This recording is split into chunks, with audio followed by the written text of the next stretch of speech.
get started, I want to start by giving a land acknowledgement to the Shikakwan, the Sitka people, the Tlingit tribal people from this land, the caregivers of this land, the people who have taught me how to live off this land and how to be one with this community. You'll find that as I go through my presentation, my connection to Sitka and Southeast and the communities is really it's really important to me and my family, and so I just want to ground us first and just acknowledging the first people who are here and continue to thrive here. And it must be me doing something with this microphone. Anyway, okay, a little bit about me. I wear a lot of hats. And I am a registered dietitian who specializes in traditional Alaska Native foods. It wasn't something that I planned on doing. I just love food. I love eating. I love tasty stuff. But when I went to college to get my degree, I ended up having to teach my professors about Alaska Native nutrition and about the foods that we eat and why we eat them and how we eat them. And so then I ended up just going on and continuing on down this track. But in the meantime, I had my own family. These are 4 of my 5 kids.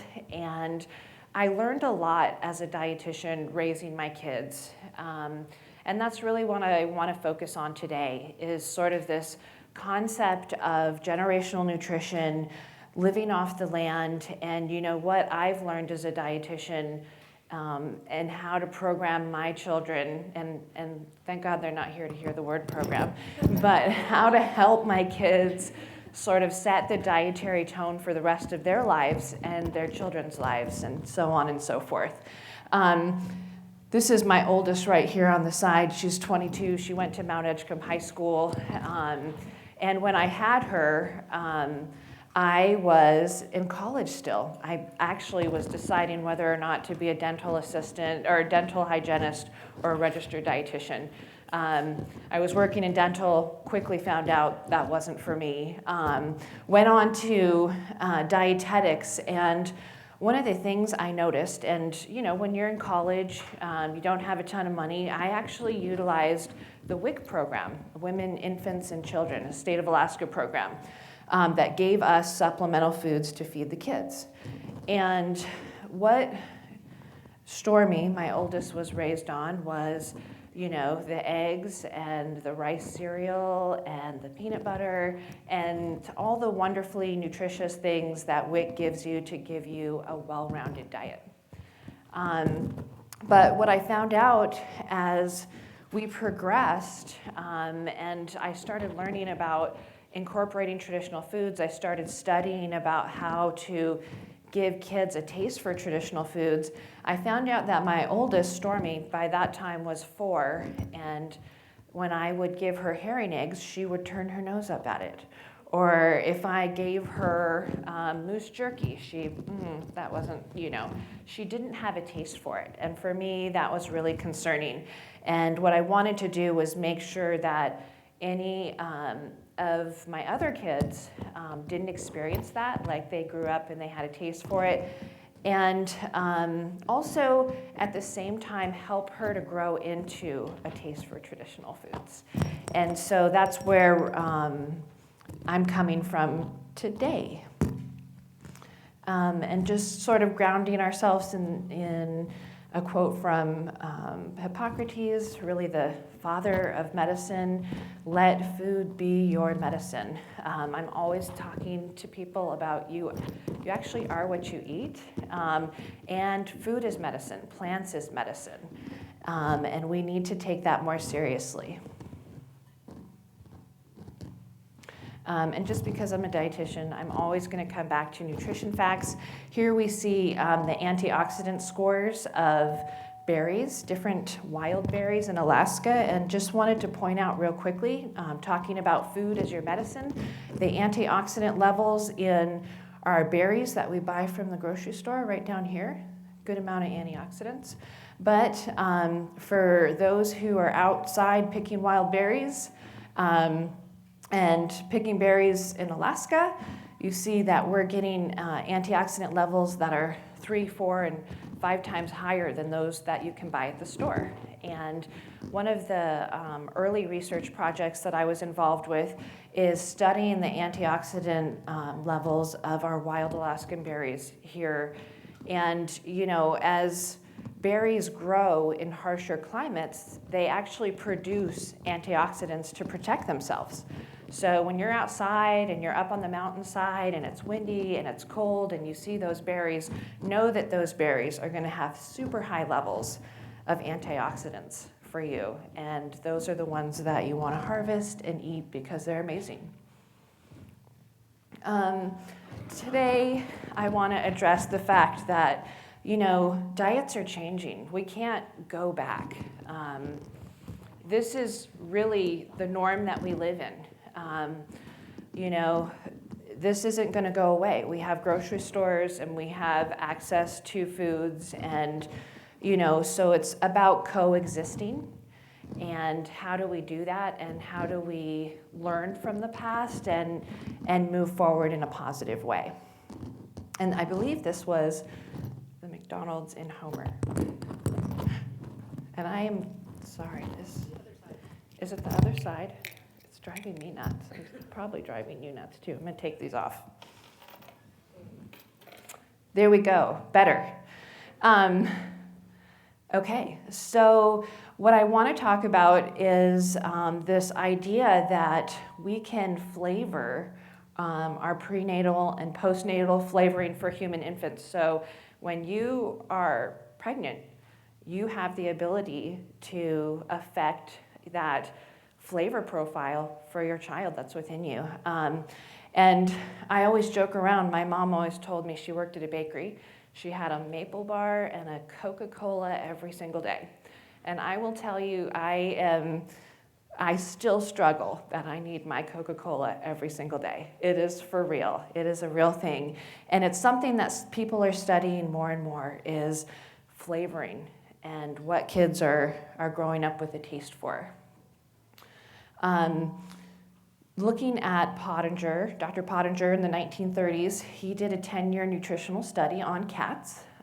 We always think this one is so interesting because it's one of the first studies that showed these cats that ate a diet of, you know, their raw, natural, raw meat, raw milk, sort of that, what they eat in the wild. Looking at the generations of those cats, 4 generations later, those cats are still healthy, those cats are still thriving.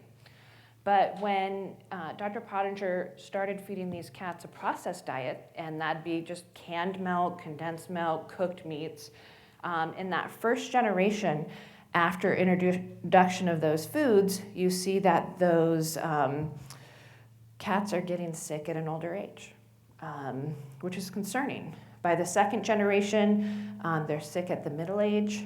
By the third generation, they're sick from birth with behavioral problems. And then in the 4th generation, there's no 4th generation. They're sterile, which is really concerning. And I know that we're not cats, but there's a lot to learn from this because we are seeing that obesity, metabolism, diabetes, a lot of those things we're struggling with. Higher and higher rates in some of our communities and at younger and younger ages. So it's kind of one of those telling prophecies that we want to pay attention to. Also, another amazing study that I like to look at is Dr. Weston Price, again, in those early 1930s, traveling around to some of our remote Alaskan communities, always noted that our people were examples of physical and excellent dental perfection, seldom seen by any other race in the past or present. So a long time ago, we were extremely healthy and studied for that. Strong, rugged babies and virtually no dental decay until he ran into communities where villages had trading posts or store grub or Western food. And he noted right away that loss of ancestral diet led to dental health problems and other defects. Again, just like Pottinger's cats, you look at that first generation of children born after introduction to store grub, and you're seeing crooked teeth, you're seeing dental arch deformities, and that's when it was like Dr. Weston Price said, we have few problems more urgent or more challenging than reversing these trends. And that was in the 30s. And so, you know, as a dietitian, I'm not sure that I can say, you know, much has been done for our Alaska Native people to reverse these trends. Actually, we're more dependent on store foods than we ever have been in our communities. And so what do we do about that? And that's where we're really focused on learning from our elders, learning from those people who came before us to tell us what we need to do to reverse these trends. And I'm not sure if any of you know Miss Alma Cook, a beautiful Haida elder from Heidelberg. Unfortunately, she's passed away in recent years, but we were able to film with her in the Haida language for the Store Outside Your Door and some of the traditional foods that exist in the Heidelberg area. So if you get a chance to, I'm going to plug Store Outside Your Door a couple times throughout here, but I also have a video at the end that I'll reference. Some things that Alma taught us was the importance of seaweed consumption. And this is actually my youngest kid on the left there, or the right. He helps me harvest everything. And one of the things that they teach us during dietetic school is that if you have a child who won't eat something, like they're not into fruits and vegetables, one of the things that you do to get them to eat those fruits and vegetables is to take them to the store and let them walk through the grocery store and let them pick out a fruit or a vegetable that they might think is yummy. You know, maybe they'll pick up an apple, maybe they'll pick up a banana. But by doing that, by having that choice, by being involved in that choice at the grocery store, the child is more likely to pick up that food, eat it, and then continue to eat it in the future. And so that's something that I've tried to bring into sort of this thought of traditional foods is I want my kids to be involved in every single step of traditional food consumption, be it plant identification, be it harvesting, be it, you know, the Tlingit names so they know what it is, and processing it, and so that my kids are more likely to, you know, look at a bowl of seaweed and eggs and not go, ugh. They're going to go, oh yeah, I remember harvesting all that, putting that all up, and I'm going to eat this. And thank God, I can tell you that with the subsequent kids I have, this plan works perfectly. So if you're having problems with food introduction, you know, giving that power, bringing in the involvement is really, really key to getting that buy-in and getting those kids to eat the food. Now, kelp and seaweed, we've got someone who's going to present on the importance and the profiles of these things in another session, and so I'm not going to go too deep into it, but we know it's a rich source of minerals. It also has some protective factors. Here you can see that it acts as an antioxidant and has some protective factors with obesity, diabetes, and arthritis. And then some of those species that they tested down here, bladderwrack, ribbon kelp. And if you don't know what bladderwrack is, it's that wonderful seaweed that coats the beach, especially when the tide goes out. And it's almost like popcorn. You know, you step on it and it pop, pop, pop, pop, pop. That is bladderwrack. And if you haven't tried it before, I always recommend harvesting those really green, plump ones that are kind of further out in the tide, and then cooking them with some little bit of sea salt on low in the oven, and they turn into a wonderful popcorn. Very good for you. Also an amazing antioxidant. Also, seaweed has this amazing ability to help us decrease fat accumulation in our cells. And that's not something that we get to talk about a lot. But here you can see sort of on the bottom here, ribbon kelp, sugar rack, false laver, they all decrease fat accumulation in cells by as much as 24%. So seaweed has some amazing magical properties, and if you haven't made friends with it and you're not eating it consistently in your diet, I challenge you to get outside, learn about harvesting, and incorporate it into your diet.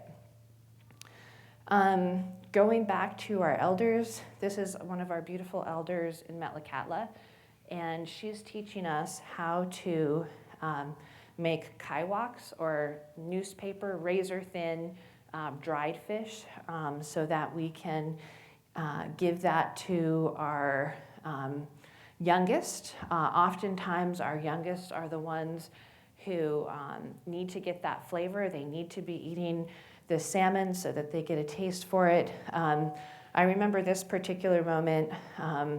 She saw the kaiwak, or the dry fish, and she cried until we got it into her hands. That's how badly she has a taste for the salmon. She had to have that. And it's such a magical power that, her grandma has passed that information on through the family so that we know and we're able to capture that and get our kids to be eating this sort of food. Also, looking at what's happening in our studies. When I came out of college, I did end up specializing in traditional foods, but I also went into nutrition research. We did a lot of research out in the Yukon-Kuskokwim area of Alaska, looking at the dietary patterns of our Yupik people and how store food has influenced that. Some of the more recent studies that are coming out are showing that daily consumption of seal oil and salmon can actually completely indicate that you will have no prevalence of diabetes. So I'm trying to decipher that in like a really layperson way. But if you look at sort of folks who both daily consume salmon and seal oil, as far as glucose tolerance level of those with diabetes, you can see that these blood sugar indicators, basically glucose intolerance is less common among those who eat seal oil and or salmon daily. In the case of this study, it absolutely did not exist. It's a preventative factor.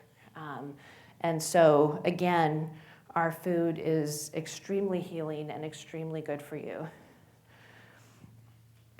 One of the things that I still have a little bit of issue with, and I just want to bring it up and continue to keep it as dialogue in our day-to-day conversations with nutrition, is this dairy dilemma, as I call it, because Alaska Native people can be up to 80% lactose intolerant.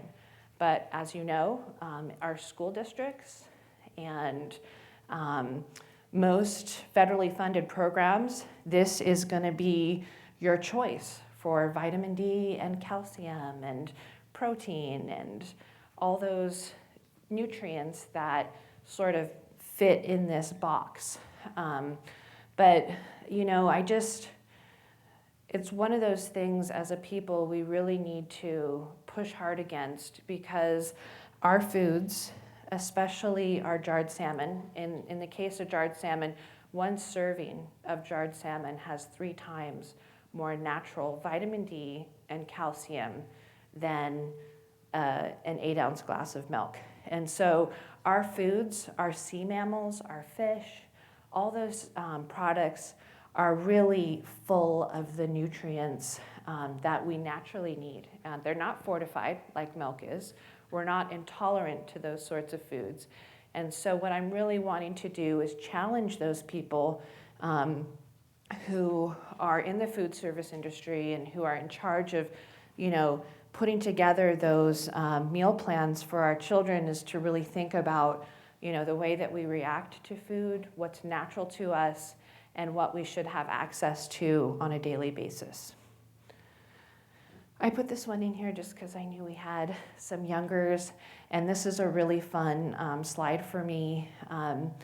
When we look at iron availability in food, seal right here, one like little tiny serving of seal has a ton of iron, so much so that it would take 2 servings of caribou to meet that much iron. And then it would also take, 2, 4, 6 cheeseburgers or hamburgers to get that much iron. And then, any guesses on how many hot dogs? 10,000. No, not quite 10,000. But it was so much that it was driving me nuts to try to depict it on a slide. It takes 60 hot dogs to come up with that much iron, just in that little couple bites of seal meat. And so it just really shows, what sort of nutrients are in this kind of food versus what sort of nutrients are in our natural food. And I will tell you, hot dogs appear on our elementary school menu and pizza quite a bit more than, I'd like to admit. One thing that I wanted to show here, and this is something that us Alaska Natives are really passionate about, is food introduction. And this is up at in Barrow. We were at the whale festival, and it was whale meat with blood, and the mother chewed it up and passed it on to her child to get that profile, to get those flavors and to enjoy the whale meat. Eating whale is something that Alaska Native people do. We love it. We love the skin and the blubber and the meat. And when we haul in a whale, we use every piece of it because we know that that whale had a spirit and it gave itself to us, and we don't want to waste a drop of it. As a dietitian, we also know that it's heart-friendly. The whale meat is lean, and it's a good source of protein and an excellent source of iron. So again, something that we really want to continue to eat, continue to respect, and find a way to ensure that the future generations have access to it and have a taste for it. I wanted to highlight some of the work that we've been doing across the state of Alaska for about, and this one's probably about 10 years old. We've been traveling around the state of Alaska highlighting something that we call the store outside your door. And we filmed here in Sitka with some amazing people about 10 years ago. And I'm just going to show the first half of this video, and then we'll get into questions.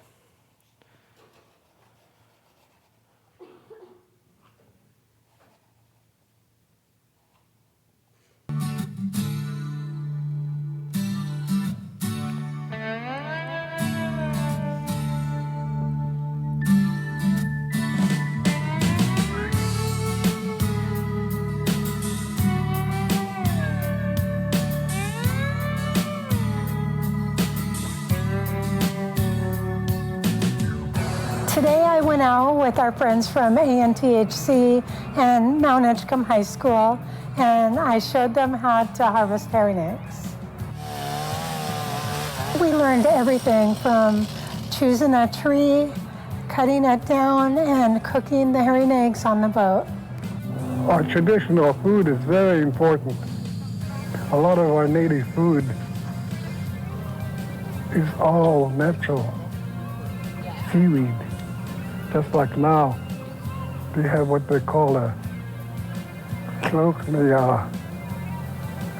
sawtusk. Herring seaweed that's growing during the herring spawn. It's probably out there in the rocks right now. Wow, look at all those eggs. That's amazing. Yummy, yummy. Herring eggs are rich in protein and omega fat and nutrients like iron. So they're really healthy for you. Sometimes people lay them on seaweed, and then you add the nutrients of the seaweed when you eat them like that. Herring eggs is one of the first traditional foods. You want your children to get the taste for this kind of food. Usually we lay the branches the end of March, and then you leave it in the water for a few days, and then you check them and see if they're ready to be pulled. They're covered with eggs, that's how you know. You just keep checking them. Stormy, I heard we're going to share some of these eggs at Mount Edgecombe High School. Yeah, all the kids really love the eggs there. It'd be great to eat, and we could eat them in all different types of ways. I like them on the branch with them boiled, and I also like to eat them with soy sauce. Nice. Yeah.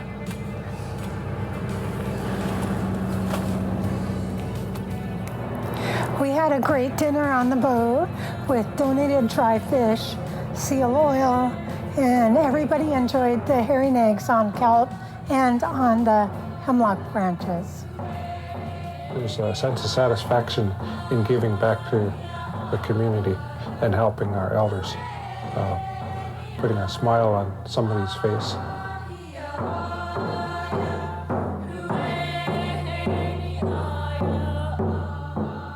Hi, I'm Chef Amy, the executive chef at the Alaska Native Medical Center, and today we're here to...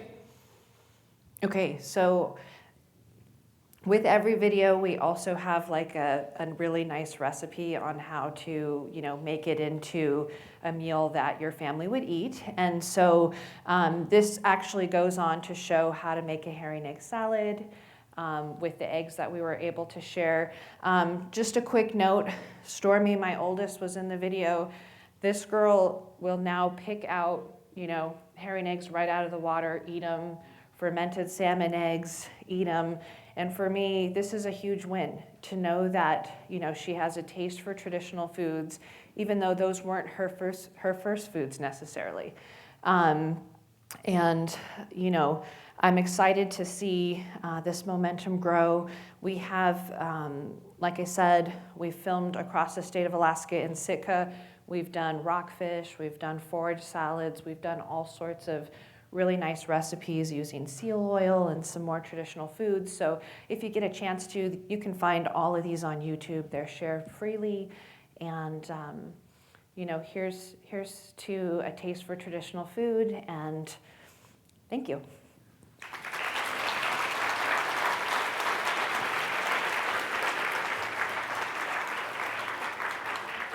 All right, thank you, Desiree, and there will be plenty of time for questions here, so as we do, just raise your hand, and Arlie or Maddie will come to you with a microphone.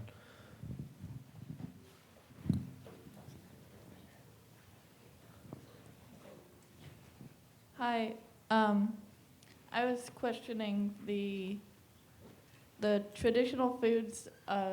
Do you only know about the Alaskan traditional foods and whether that's the best, or does each race or ethnic group have their own traditional foods that are best for them? Great question. And, I specialize in Alaska Native traditional diets, so the food that grows all over Alaska and how to harvest those foods. But I know from years of experience that all over the country, indigenous people and their food systems are generally what's best and what's safest for them to eat.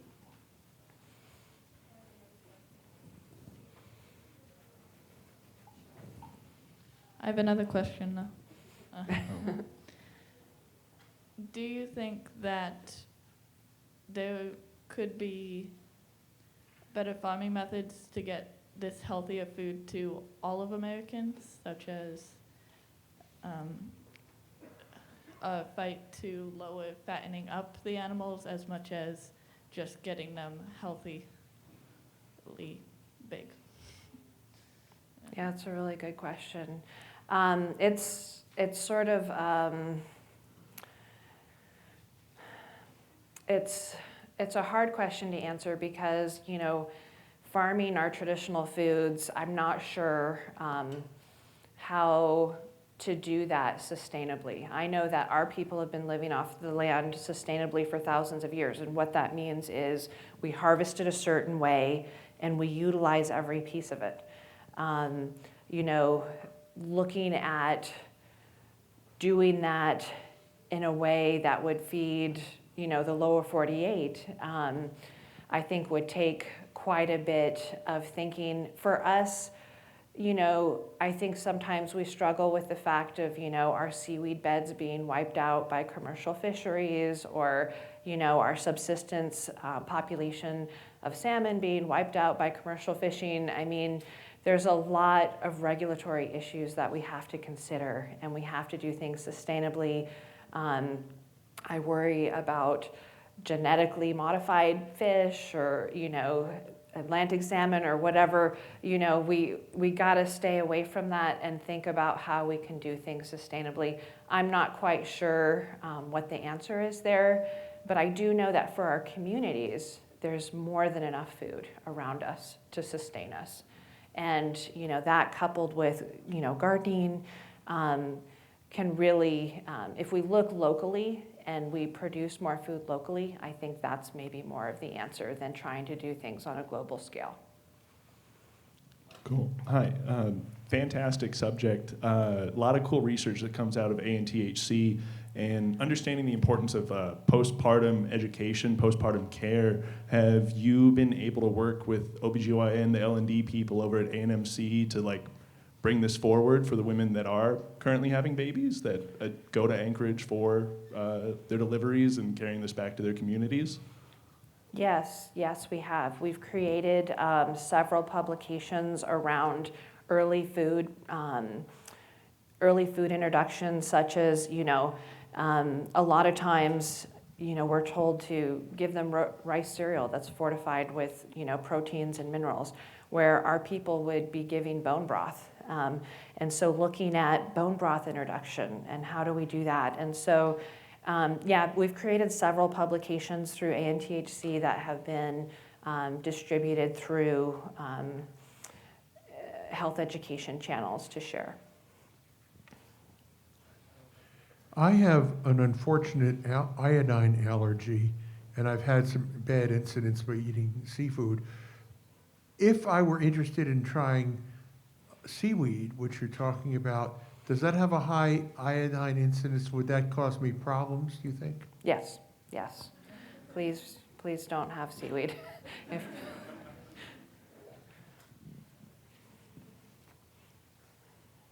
Oh, okay. Another mic. How can non-natives legally obtain herring eggs to eat? I believe you can just go up and eat them off the beach. I've seen it happen many a times. I don't think you're not allowed to just eat the food that's around. I'm not quite sure about regulations on herring eggs. I mean, it's a food, and has anybody else had any problems with?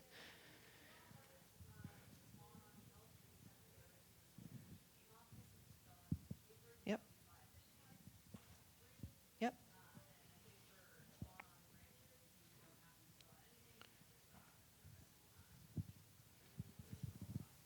Yeah, you don't have to be indigenous. The only federally regulated, protected category is seal and sea otter. Those you have to be a quarter native to harvest or to possess. But yeah, herring eggs, you can just go to Fish and Game, get a little permit, and go harvest what you want to. Put a tree in the water and harvest what you want to. It's very tasty. What would I look up to find that video? Store outside your door, Sitka. And we have traditional food, contemporary chef also is another one of the series that we've created. So for the people who are non-native, how would they be able to try out seal meat? Again, same thing. when you go to the Fish and Game and get that license to harvest, it's actually to harvest seaweed. The herring egg are just on it. Or seal meat. Yeah. You said seal meat. Oh, okay. I think you could probably cook it and offer it to them, but it's probably about it. I was told the other day that whale meat has like newly been found to have a lot of mercury in it, so it's not that safe to eat. And I just want to know what your opinion is on that. I'm so glad you asked that. Actually, we have a hair mercury person over in the marketplace, and he's passing out flyers. Oh, it's you. Awesome. So I was noticing and read through some of your scoring system. You're allowed to have up to 12 points a week. Maybe you can address sort of how much mercury is in whales right now?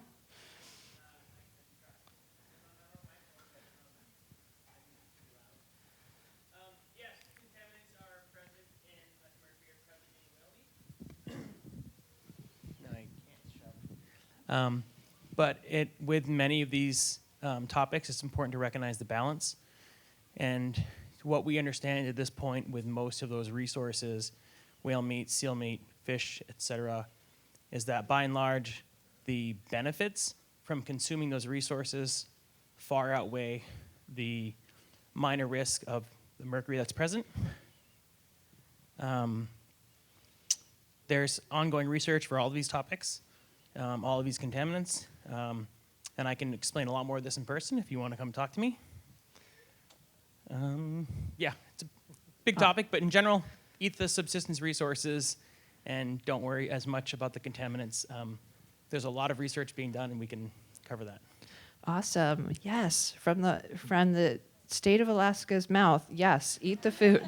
And, one of the things I noticed was, older halibut over 80 pounds or over 40 pounds has some mercury in it.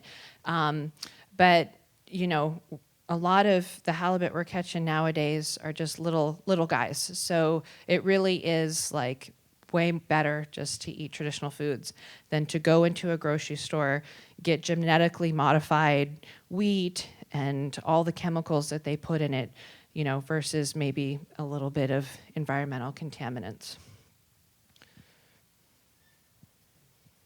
Yeah, I'm intrigued with your postnatal flavoring. And so I'm understanding that when you eat while you're pregnant, then it can affect the preferences of your baby. And so I'm wondering if that also applies to when you're nursing. So if you eat certain foods when you're nursing, then that flavoring transfers. Absolutely. Yep, that article covered that as well, for sure. Oh. Hi. So my question was, you stated that we can see like a generational trend from like eating certain foods. And so I was wondering for like non-native people who have been like eating processed foods for generation after generation, have you seen any like, not necessarily negative, but not great consequences of living a more like subsistence lifestyle? For non-native people? I think for anybody, yes. There's a benefit. Not just for native people, for non-native people and for anybody. I mean, eat what's around you. I mean, that's just a fact. You want to eat what's closest to you, what's growing around you. Mother Nature always has this ability to put in your purview what you need, and I believe that. And it's something that we teach as plants as food and medicine. And so, for any one person, not just Indigenous.